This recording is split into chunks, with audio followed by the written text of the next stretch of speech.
রীতিমতো ঢাকঢোল পিটিয়ে রাতভর ইসরায়েলে ক্ষেপণাস্ত্র হামলা চালালো ইরান। গুড়িয়ে গেল তেল আবিবের বহু স্থাপনা, সন্ধান মিলছে না অনেকের। সৌদি সহ আরব দেশগুলো লেজ গুটিয়ে থাকলেও বসে থাকতে পারেনি পাকিস্তান, তুরস্ক।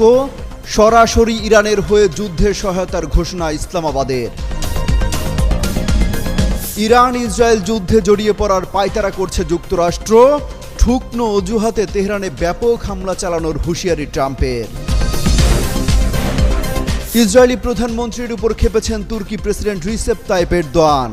আঞ্চলিক স্থিতিশীলতার জন্য সবচেয়ে বড় হুমকি বেনিয়ামিন নেতানিয়াহু। এবার ইয়েমেন থেকে চালানো হামলায় কেঁপে উঠল ইসরায়েলের কেন্দ্রীয় অঞ্চল। বিদ্রোহী যোদ্ধাদের সমন্বয়ে ছোড়া হয় হাইপারসনিক ব্যালিস্টিক মিসাইল। তীব্র যুদ্ধের মধ্যে মধ্যপ্রাচ্যে বিপুল যুদ্ধ বিমান মোতায়েন করছে যুক্তরাজ্য। জরুরি সহায়তা নিয়ে আসছে বলে দাবি। ইরানের টানা হামলায় পাগল প্রায় ইসরায়েলিরা। তেহরানের টার্গেট থেকে বাদ যায়নি মার্কিন দূতাবাসও। ভয়ে বাংকারে লুকিয়েছিলেন তেল আবিবের কূটনীতিকরা। ইরান ইসরায়েল যুদ্ধে নতুন করে আলোচনায় পাকিস্তান। তেহরানে পরমাণু হামলা হলে তেল আবিবে পাল্টা পরমাণু বোমা ফেলবে ইসলামাবাদ, দাবি ইরানের শীর্ষ সেনা কর্মকর্তার। ইরাকে চরম বেকায়দায় যুক্তরাষ্ট্র। মার্কিন দূতাবাস ঘিরে ফেলেছে দেশটির বাসিন্দারা। নিরাপত্তার অজুহাতে পালিয়ে গেছেন আমেরিকান কর্মীরা।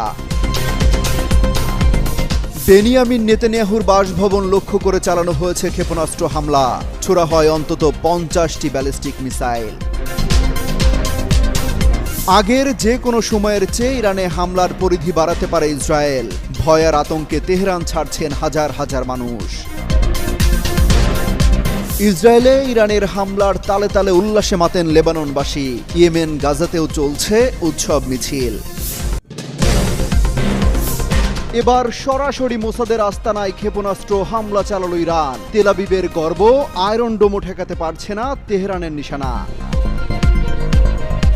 নেতানিয়াহুকে শায়েস্তা করতে ভয়ঙ্কর আত্মঘাতী ড্রোন নামাচ্ছে ইরান।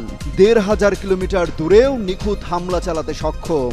যুদ্ধক্ষেত্রে হতে পারে গেম চেঞ্জার। লাইভ চলাকালে ইরানের রাষ্ট্রীয় টিভি চ্যানেলে হামলা। খবর পড়া থামিয়ে দৌড়ে পালালেন উপস্থাপিকা। বিধ্বংসী হামলা চালাতে তেহরান শহর খালি করার হুঁশিয়ারি মার্কিন প্রেসিডেন্টের। পাল্টা ট্রাম্পকে কারবালার ইতিহাস পড়ার পরামর্শ ইরানের। ইসরায়েলে ইতিহাসের সবচেয়ে ভয়াবহ হামলা চালানোর হুঁশিয়ারি দিল ইরান। টানা 5 দিন ধরে